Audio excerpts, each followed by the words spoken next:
Bismillahirrahmanirrahim. Alhamdulillahi rabbil alamin. Wa bihi nasta'in ala umuri dunya waddin. Wassalatu wassalamu ala asyrafil mursalin Sayyidina wa habibina Muhammadin sallallahu alaihi wasallam, khatamil anbiya'i wal mursalin, wa ala alihi wa sahbihi ajma'in. Ba'd. Nampak tak saya baca di awal mukadimah tadi, khatamil anbiya'i wal mursalin. Biasanya kita baca khatamil anbiya'i wal mursalin. Ini kerana ini kerana anbiya itu ada satu daripada qiraat, iaitu qiraat Nafi', dia baca dengan hamzah, anbiya'i wal mursalin. Tapi perkara tersebut hanya di-apply dalam Al-Quran saja. Mukadimah macam tadi itu bukan Al-Quran, tidak di-applykan, tapi kita cuba menggunakan kaedah yang dipakai dalam Al-Quran kepada mukadimah tadi. Itu saja.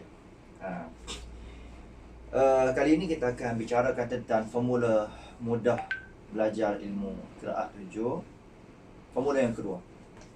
Sebelum ni kita belajar tentang idgham kabir bagi susi. Formula kedua pula kali ini adalah berkaitan dengan ha'ul kinayah. Tuan-tuan dan puan-puan kenal tak apa itu ha'ul kinayah? Ha'ul kinayah ini huruf ha. Kalau kita tengok dalam kitab tajwid, huruf ha ini ada banyak, ha'ul kinayah ini ada banyak kategori. Jadi ha'ul kinayah itu sendiri maksudnya adalah kiasan. Artinya kiasan ini maksudnya dia sebagai ganti nama, merujuk pada ganti nama kepada orang yang sebenar. Itu maksudnya. Contohnya, kalau kita sebut nama di awal cerita kita, Muhammad telah pergi ke pasar. Dia pergi ke pasar membeli etak, contohnya. Maka dia itu kiasan kepada Muhammad. Kita tak ulang dah balik nama dia. Muhammad pergi ke pasar membeli etak, tak boleh. Kita hanya guna dia, ganti nama. Cuma dalam ilmu qiraat ini ataupun ilmu tajwid itu sendiri secara menyeluruh menggunakan istilah ha ganti nama itu dengan istilah ha'ul kinayah. Tapi kalau dalam ilmu nahwu dia guna ha ganti nama ni sebagai ha dhamir. Maka di sana kita dapat tengok dalam ilmu nahwu, ha dhamir untuk mufrad, dhamir seorang, ha dhamir untuk dua orang, musanna, ha dhamir untuk jamak, ramai, ada jamak muzakkar ataupun jamak muannas. Tapi dalam ilmu tajwid ataupun ilmu qiraat ini secara khusus dipanggil sebagai nama ha'ul kinayah, dan ia khusus kepada ha yang menunjukkan seorang. Dia yang menunjukkan seorang. Bukan dia, mereka berdua, laki ataupun perempuan seperti huma, hum. Itu tak masuk kepada ha'ul kinayah. Ha'ul kinayah ni, bila sebut ha'ul kinayah dalam ilmu tajwid dan ilmu qiraat ini hanya merujuk kepada dia, kepada seorang saja, lelaki. Iaitu mudah ceritanya hu ataupun he. Kalau ha alif mana maka.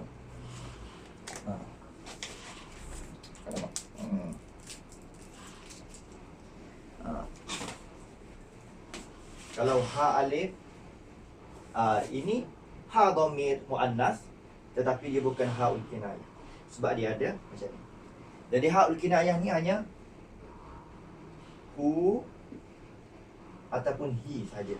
Ataupun kalau tulisan dia macam ni pun sama jugalah. Dia bergantung pada situasi lah. Kalau dia berada sebuah huruf yang tidak bersambung, seperti berada sebuah waw, maka dia akan ditulis secara putus.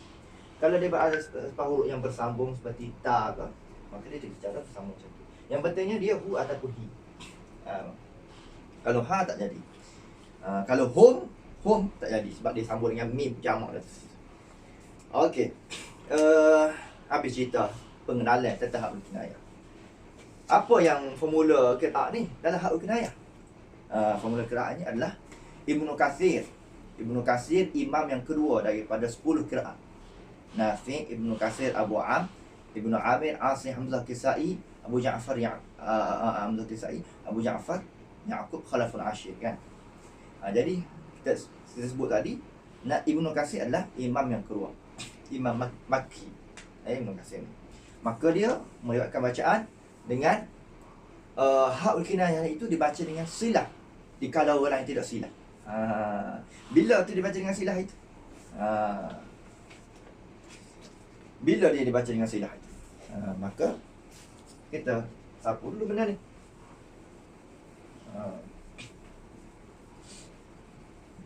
Ini sebenarnya saya buat nota ni supaya nak tunjuk begini.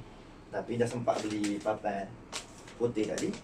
Jadi kita terus darat dengan papan putih lah.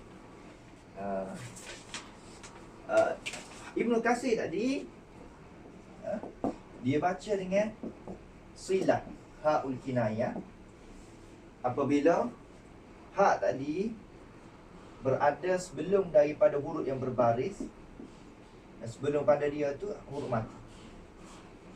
Contohnya fihi huda. Fihi huda. Kita jumpa dalam surah Al-Baqarah ayat kedua. Fihi huda ni kita baca fihi huda, dan bukan kita saja. Bukan Hafaz Al-Asim saja. Riwayat yang kita baca di Malaysia ni riwayat Hafaz Al-Asim. Bukan riwayat Hafaz Al-Asim saja baca dengan fihi huda. Riwayat lain pun baca, qiraat lain pun baca dengan fihi huda juga. Ibnu Katsir seorang saja dibaca dengan silah, iaitu fihi huda. Fihi huda. Sebab apa? Sebab sebelum pada hak ini hak kinayahnya. Padanya nya ada. Haknya hak kinayah. Sebelum pada dia ada huruf mati. Apa dia? Huruf ya mati. Selepas pada dia ada huruf yang hidup, huruf yang berbaris, iaitu huruf hak. Maka dibaca dengan silah. Dia masukkan silah di sini. Di antara ha, di antara ha, di antara dia selepas pada ha ni lah, selepas pada hak kinayah dia baca ni, dia masukkan silah di sana. Silah ini maknanya dibaca dua harakat. Fihi huda. Kalau ha ni bagi bawah jadi ya lah, fihi huda. Kalau ha tu bagi depan jadi waw lah, lahu lahu dah. Contoh tak mari tak apalah. Yang penting kita tahu kaedah dia. Jadi yang lain-lain itu ini saja kaedah ataupun formula yang perlu kita ingat dalam bab ha'ul kinayah. Walaupun banyak lagi yang lain-lain, tapi ini sudah mencukupi dan insya-Allah untuk bawa kita ni ke jalan yang benar dalam mengenali ilmu Quran. Berapa minit dah? Okey, boleh faham Boleh faham. Saya nak pergi terus pada formula yang ketiga.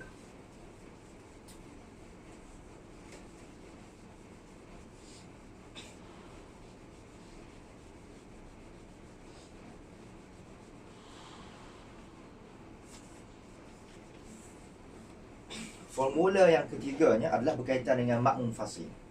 Makmum fasil. Makmum fasil ni apa dia? Itu biasanya kita kenal makmum fasil ni huruf mat di hujung kalimah. Kemudian selepas pada huruf mat itu ada huruf hamzah. Ada huruf hamzah. Contohnya inna anzalnahu.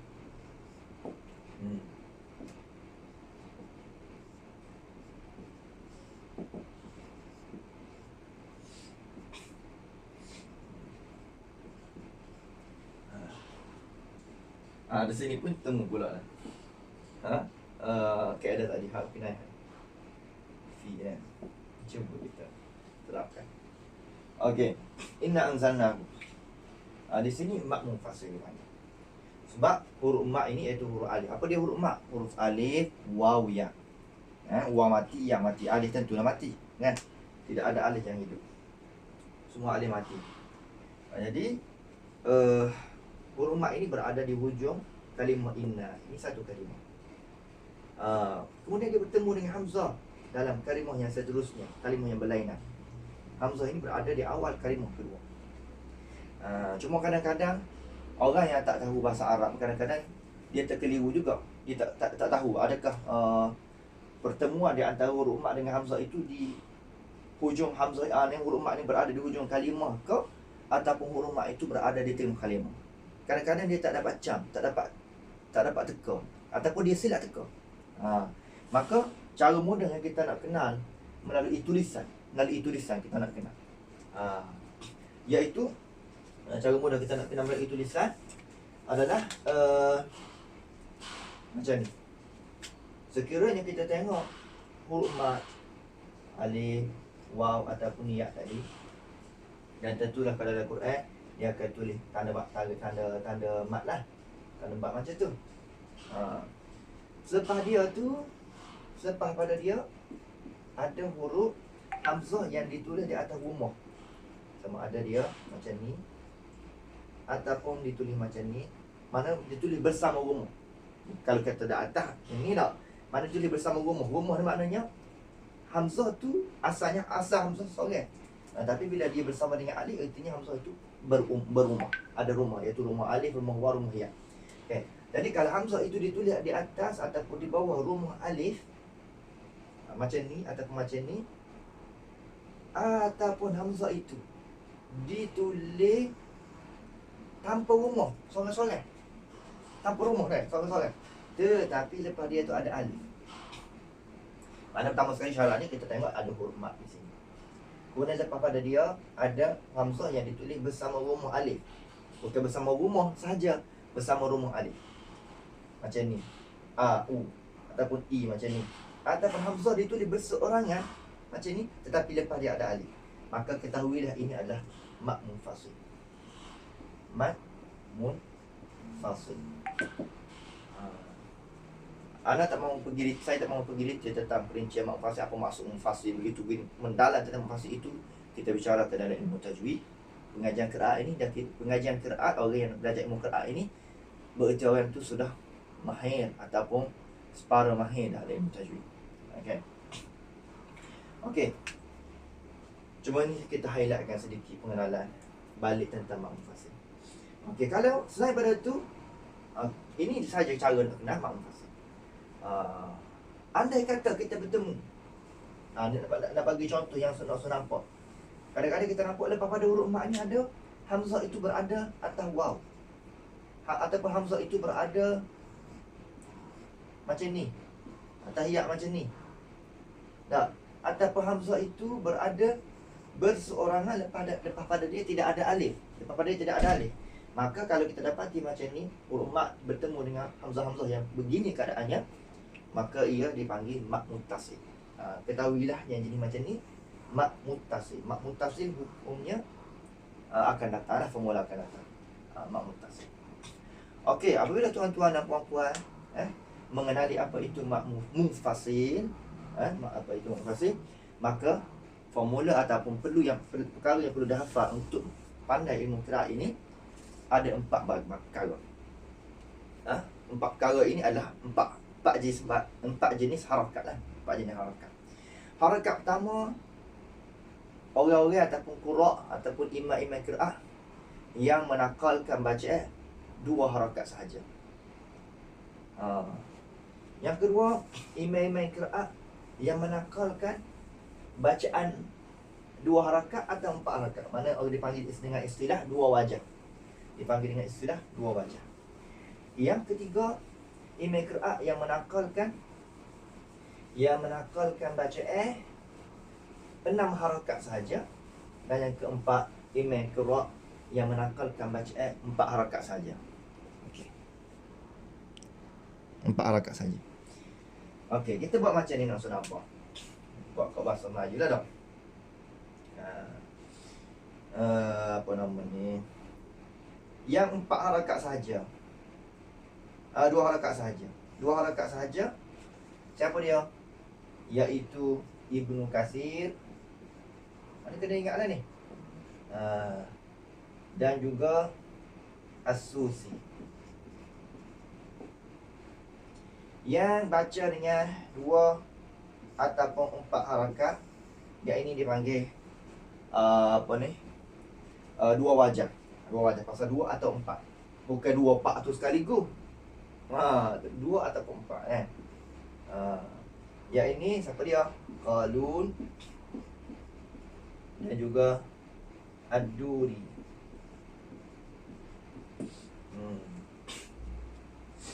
Yang baca dengan 6 harakat sahaja, siapa dia?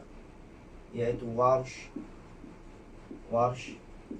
dan juga Hamzah. Yang baca dengan 4 harakat saja ada siapa dia?